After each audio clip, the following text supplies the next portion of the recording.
Hadirin jamaah Jumat yang dimuliakan Allah Subhanahu wa ta'ala, untuk apa Allah membuat kita ada di atas dunia ini? Maka Allah memberikan jawaban, wa ma khalaqatul jinna, tidaklah aku ciptakan jin wal insa, tidaklah aku ciptakan manusia, illa liya'budun, hanya untuk beribadah saja. Kalau kita diciptakan untuk beribadah, kenapa boleh menikah? Kenapa boleh berdagang? Kenapa boleh memotong hutan, menjadikan kebun? Karena nikah juga adalah ibadah. Man tazawwaja, siapa yang menikah, faqad istakmala nisfal iman. Orang yang menikah, dia menyempurnakan setengah iman. Falyattaqillaha fin nisfil baqi, maka setengahnya lagi sempurnakan dengan takwa kepada Allah Subhanahu wa ta'ala. Kalau memang hidup ini untuk beribadah, kenapa punya anak? Karena dalam Islam punya anak juga adalah ibadah. Bahkan ibadah yang mengalir sampai hari kiamat adalah punya anak. Anak punya cucu, cucu punya cicit, maka mengalir sampai hari kiamat. Idza matal insan, kalau manusia mati, inqata'a, putus amalnya. Di antara yang mengalir adalah waladun solihun, anak yang soleh. Punya anak adalah ibadah. Kalau memang hidup ini beribadah, kenapa bangun ruku? Kenapa berdagang, berniaga? Karena berdagang juga adalah ibadah. At-tajir, pedagang, as-saduq, yang jujur, al-amin, amanah. Kalau dia mati ma'an nabiyyin, dia dikumpulkan bersama nabi-nabi, was-siddiqin, dia akan berkumpul dengan orang yang benar, was-syuhada, dia akan berkumpul dengan orang mati syahid, was-salihin, dia akan berkumpul dengan orang yang soleh. Bahkan dengan berdagang, berniaga, punya ruko, punya toko, bisnis, beribadah dengan amal yang tidak putus. Man bana masjidan, siapa yang bangun masjid, banallahu mithlahu baitan fil jannah. Siapa yang bangun masjid, dibangunkan untuknya satu tempat di surga. Siapa yang bisa bangun masjid? Bisnismen, orang kaya, pedagang, peniaga. Makanya Nabi SAW berniaga. Ana wa kafilul yatim kahataini fil jannah. Aku dan orang yang menyantuni anak yatim tempatnya seperti dua jari ini di surga. As-sababah, jari telunjuk, wal wusta, jari tengah. Siapa yang bisa menyantuni anak yatim? Orang kaya, bisnismen, yang punya ruko, yang punya toko, perniagaan, pedagang. Makanya keluar dari masjid doanya, Allahumma inni as'aluka min fadlik, kasih aku rezekimu ya Allah. Karena selesai sholat, idza qudiyatis shalah, kalau sholat sudah dilaksanakan, fantashiru fil ardh, bertebaranlah di atas muka bumi, wabtaghu min fadlillah, carilah karunia Allah. Kalau memang hidup ini untuk ibadah, kenapa menanam kebun sawit? Kenapa menanam karet getah? Karena bercocok tanam juga adalah ibadah. Idza waqa'at ala ahadikumul qiyamah, kalau kamu sudah mau mati, wa fi yadihi fasilah, di tanganmu ada bibit korma, falyughrisha, tanamkanlah. Bertanam tanaman juga adalah ibadah. Ini konsep hanya ada dalam agama Islam. Sebelum Islam datang, mereka menganggap ibadah itu hanya duduk berzikir mengingat Tuhan, meninggalkan dunia. Rambut tidak boleh panjang, digundul, karena rambut panjang lupa dengan Tuhan. Pakaian tidak boleh pakaian bagus, karena kalau pakaian bagus lupa dengan Tuhan. Tidak boleh menikah, tidak boleh punya istri, karena kalau punya anak lupa dengan Tuhan. Tapi ketika Islam datang, apakah boleh kami punya baju yang bagus, sendal yang bagus?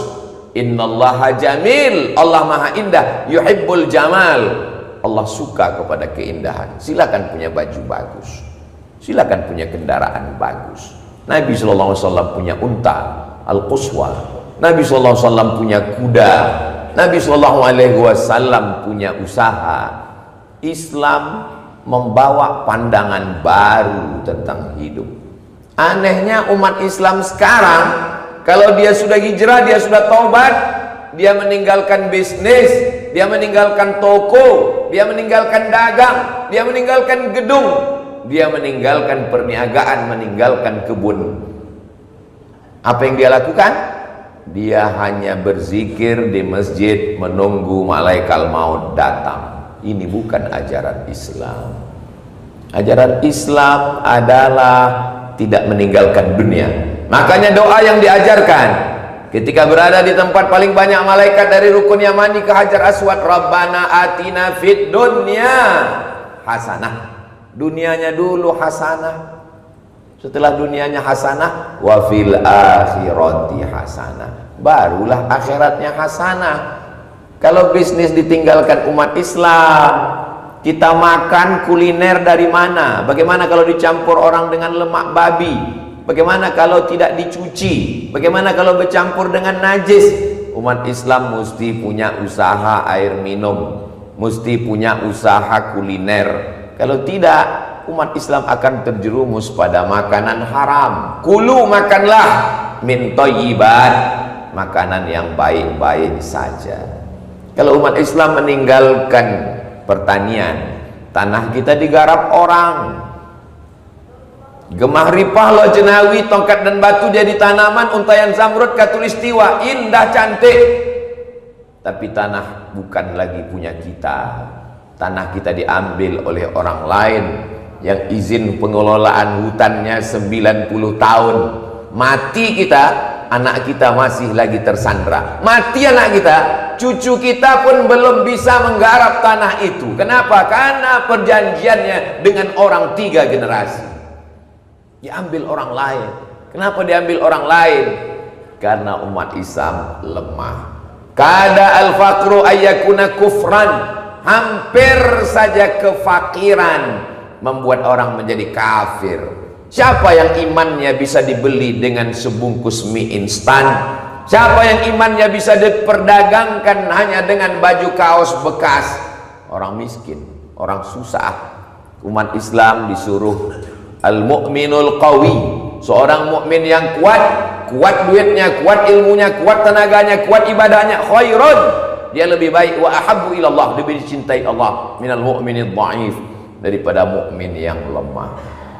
Umat Islam disuruh meninggalkan tanah, meninggalkan bisnis, sibuklah dengan zikirmu. Itu Islam versi Belanda yang membawanya namanya Snop Horgronje. 6 bulan dia tinggal di kota Makkah, pura-pura masuk Islam, namanya jadi Abdul Ghafur, untuk mempelajari sifat antropologi dan sosiologi umat Islam di Nusantara. Dia tahu umat Islam ini kalau digempur dari luar, Islam ini raksasa. Kalau dibenturkan dari luar, umat Islam ini bersatu. Umat Islam ketika menghadapi komunis Rusia, Uni Soviet, besar, bersatu, semuanya melawan.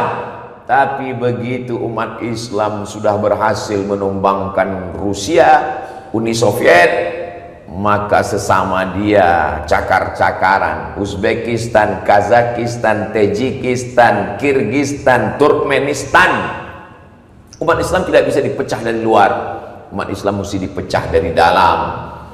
Disibukkan dengan khilafiyah, masalah kaki celana, masalah jenggot, masalah kunut, masalah azan, masalah usolli, masalah basmalah, sir dan jahar.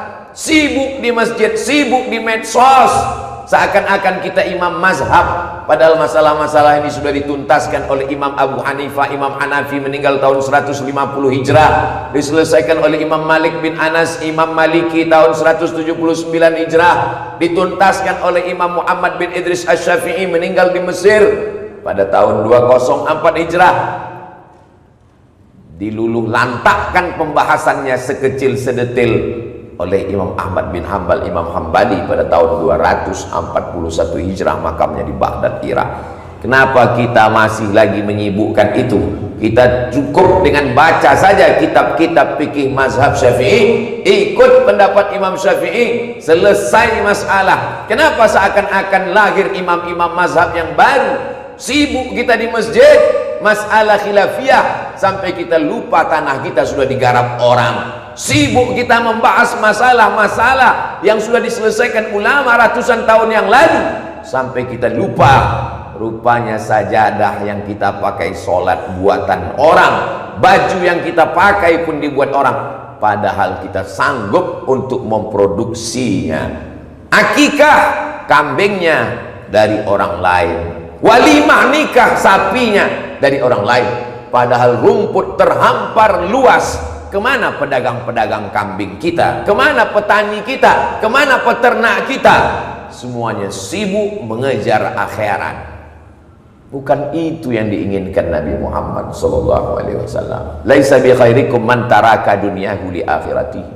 Orang yang paling baik di antara kamu bukan yang meninggalkan dunianya hanya untuk mengejar akhirat, wala akhiratahu li dunyahu. Bukan yang meninggalkan akhirat hanya ingin dapat dunia, liyusiba minhuma jami'an, dapat dua-duanya. Itulah ajaran Nabi Muhammad SAW. Seorang imam ulama besar, bajunya bagus, jubahnya mahal, sorbannya berkelas, di atas kuda yang mahal. Datang orang kafir menghadap ulama yang berwibawa ini. Katanya umat Islam itu di dunia ini dalam penjara, nanti di akhirat baru masuk surga. Kenapa bajumu bagus? Kenapa sorbanmu mahal? Kenapa kuda kendaraanmu bagus? Sedangkan aku yang katanya orang kafir di dunia ini senang, nanti di akhirat baru masuk neraka. Kenapa aku susah? Kenapa aku miskin? Sang ulama tersenyum dengan jawaban tipis. Begitulah kami orang beriman. Sesusah-susahnya kami di dunia, jubah kami bagus, kuda kami mahal. Dan engkau, hai kafir, sesenang-senangnya engkau di dunia melarat. Di dunia saja sudah melarat, apalagi di akhirat nanti, neraka jahanam menanti. Sanggupkah kita berkata begitu sehari ini? Kita tidak sanggup, karena yang miskin umat Islam, yang susah umat Islam, yang melarat umat Islam. Khutbah Jumat membangkitkan semangat yang tertidur, bukan menidurkan orang yang mau tidur. Khutbah Jumat didengar oleh orang yang sakit, sehat telinganya, didengar oleh orang yang lemah jiwanya, bangkit semangatnya. Khutbah Jumat didengarkan setiap muslim baligh, berakal, tidak sakit, tidak musafir, supaya selesai sholat Jumat dia berkata, ana muslim, aku seorang muslim, aku mesti bangkit memperjuangkan agama Allah. Kalau kau punya darah bisnis, kembangkan bisnis. Selesai dari satu kota, buka satu kota. Selesai satu toko, buka toko yang lain. Fa idza faraghta fansab. Selesai dari satu, buka usaha yang baru. Tapi jangan sombong, jangan angkuh. Wa ila rabbika farghab. Kepada Allah berharap. Yang punya darah petani, jangan sampai tanah kita digarap orang. Tanam karet, tanam sawit, tanam palawija, tanam kacang tanah. Siapa yang menghidupkan bumi, maka dia sudah menghidupkan agama Allah. Dalam Islam ada namanya zakat. Siapa yang wajib berzakat? Orang yang punya uang 20 keping dinar. Satu keping dinar 4,25 gram kali 20, 85 gram. 85 gram emas 22 karat hari ini 85 juta. Bagi 12 bulan 7 juta. Berarti umat Islam paling miskin gajinya 7 juta. Di bawah itu dia menjadi penerima zakat. Apa maknanya? Umat Islam mesti mapan secara ekonomi. Kalau ada darah politiknya, dia mesti mencalonkan dirinya untuk menjadi pemimpin. Kalau dia punya bakat politik, tapi dia biarkan orang fasik, orang zalim berkuasa, dia ikut bersekongkol dengan kezaliman itu. Seandainya doamu makbul dan doamu cuma satu, mintalah pemimpin yang adil. Sab'atun yudhilluhumullah, ada 7 golongan yang dapat naungan Allah pada hari kiamat di padang mahsyar, yauma la zilla illa zilluh. Tak ada tempat bernaung kecuali aras singgasana. Maka yang dapat naungan adalah yang pertama, imamun adilun, pemimpin yang adil. Pemimpin yang adil, dari sejak yang paling atas sampai ke gubernur, sampai bupati, wali kota, camat, kades, kadus, lurah, RT RW. Wakil rakyat yang adil, yang amanah, dengan tanda tangannya dia keluarkan perda, peraturan daerah tidak boleh menjual khamar di tempat-tempat umum. Peraturan daerah, tidak boleh perbuatan maksiat zina. Negara kita negara demokrasi. Konstitusi kita tidak lagi tinggal di negara kerajaan. Maka apapun yang diinginkan umat Islam, dia bisa memilih wakil-wakilnya. Wakilnya berjuang di parlemen. Parler, bahasa Prancis artinya bicara. Parler, bicara. Parlemen, tempat orang berbicara. Maka kalau ada orang yang dipilih, diangkat untuk bicara, tapi tidak pernah bicara, maka dia makan duit haram. Di akhirat dia akan dituntut di hadapan Allah Subhanahu wa ta'ala. Karena dia dipilih, diangkat, digaji oleh negara dari pajak karena untuk bicara. Ada orang-orang yang tidak boleh berbicara, tapi ada orang yang wajib berbicara. Hidup singkat, gunakan kekuasaan menolong agama Allah. Barakallahu li wa lakum fil Qur'anil azim.